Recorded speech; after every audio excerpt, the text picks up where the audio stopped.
Hi, welcome to my channel. आज हम करेंगे फिजिक्स के कुछ टफ क्वेश्चन क्लास 10 के लिए में उसको सॉल्व। क्योंकि ये जो क्वेश्चन मैं आज सॉल्व करने जा रही हूँ इसको लेकर हर किसी का कोई ना कोई प्रॉब्लम आता है।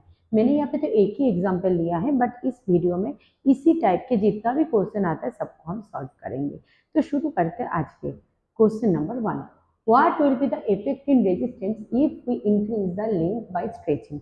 देखिए, दो तरीके से हम लेंथ को बढ़ा सकते हैं।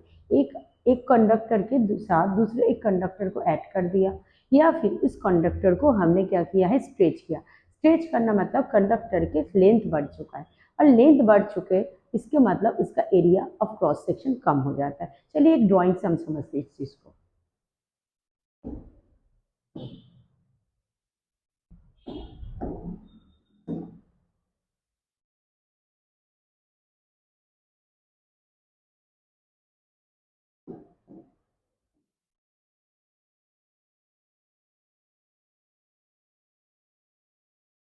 देखिए, ये एक कंडक्टर है।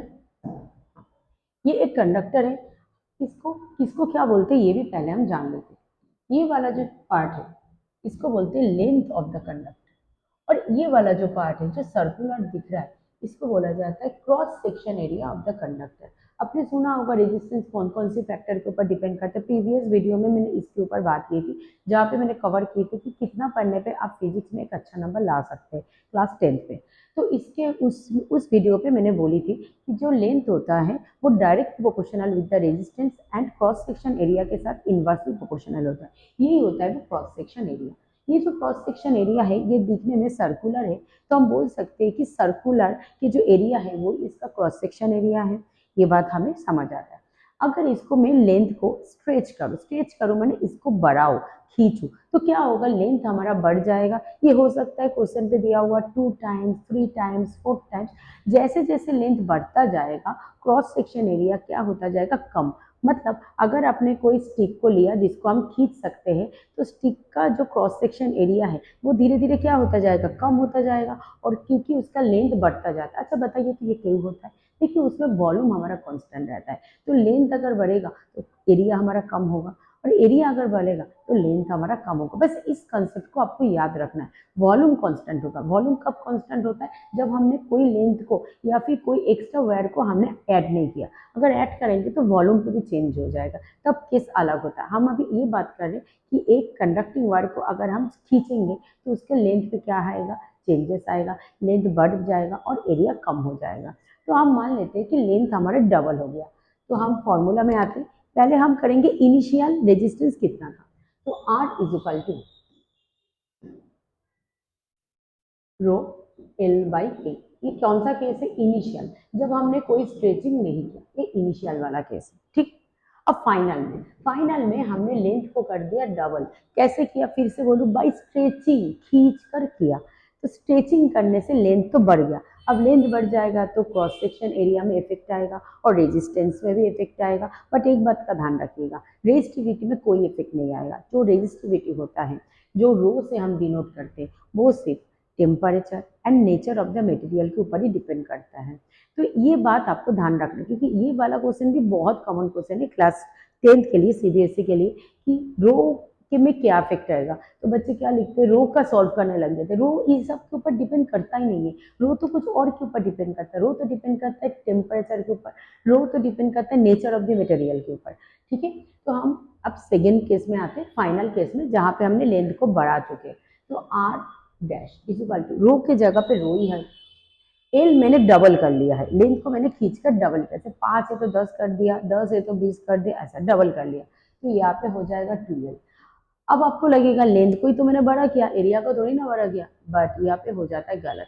एरिया स्ट्रेच करने से एरिया क्या हो जाता है, कम। तो कितना कम हो जाएगा, जितना आपने यहाँ पे बढ़ा चुके हो उतना ही उसमें कर दो डिवाइड। ठीक है।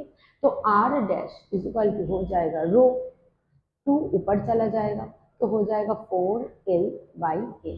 आई होप कि आपको समझ में आया मैंने क्या किया।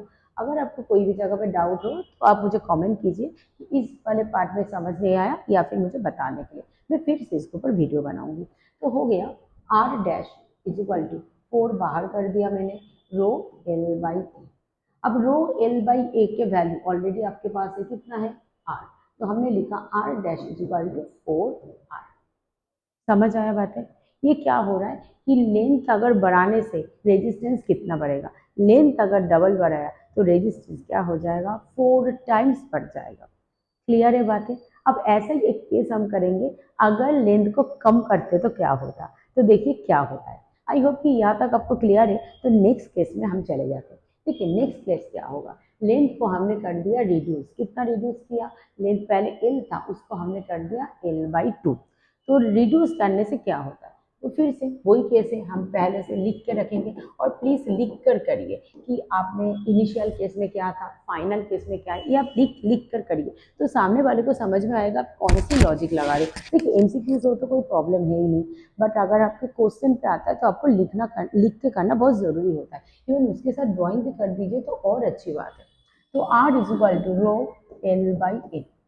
फाइनल केस में कलर चेंज करके करते, फाइनल फाइनल में क्या होगा, फाइनल में होगा आर डैश, रो तो बदलना है नहीं, मैंने पहले ही बोल चुकी हूँ रो नहीं बदलेगा। तो यहाँ पे एल की जगह l/2 किया। ओके, अब नीचे है ए, अब ए भी बदल जाएगा। अब क्वेश्चन है ए क्या कम होगा या बढ़ेगा, लेंथ कम हो गया तो ए क्या हो जाएगा, बढ़ जाएगा। तो ए हो जाएगा डबल। ठीक है, तो हो जाएगा R dash is equal to rho l/4a। Four को अगर कॉमन, देखिए फोर नीचे है ना, डिनोमीटर में है ना, तो डिनोमीटर में रखेंगे, उसको न्यूमीटर में नहीं ले जाएंगे। ये भी बहुत कॉमन मिस्टेक बच्चे करते हैं। 1/4 मतलब बाहर कर दिए, रो था l/a। अब रो l/a के जगह हम लिख सकते हैं r, तो हम लिखेंगे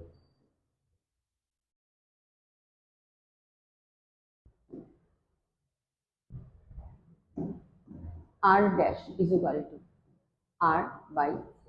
तो लेंथ को अगर हम कम कर देंगे तो क्या हो जाएगा, रेजिस्टेंस जो हो जाएगा वो 4 टाइम कम हो जाएगा। लेंथ को अगर हाफ कर दिया तो रेजिस्टेंस हमारा 4 टाइम कम हो जाएगा। आई होप ये लेंथ वाला क्वेश्चन आपको समझ में आया। अगले वीडियो पे हम एरिया लेकर काम करेंगे कि एरिया को हमने बढ़ाया और रेजिस्टेंस में क्या इफेक्ट हुआ। एंड उसके बाद मैं ये बताऊंगी कि कौन, अगर एक लेंथ, एक कोई भी एक कंडक्टर को अगर 4 टुकड़ा कर दिया जाए और उसको सीरीज में और पैरेलल में कनेक्ट किया जाए, फिर हमारे रेजिस्टेंस के ऊपर क्या इफेक्ट पड़ते हैं। तो देखते रहिए। अगर आपको ये वीडियो अच्छा लगा तो अपने फ्रेंड्स के साथ जरूर शेयर करिए। Thank you.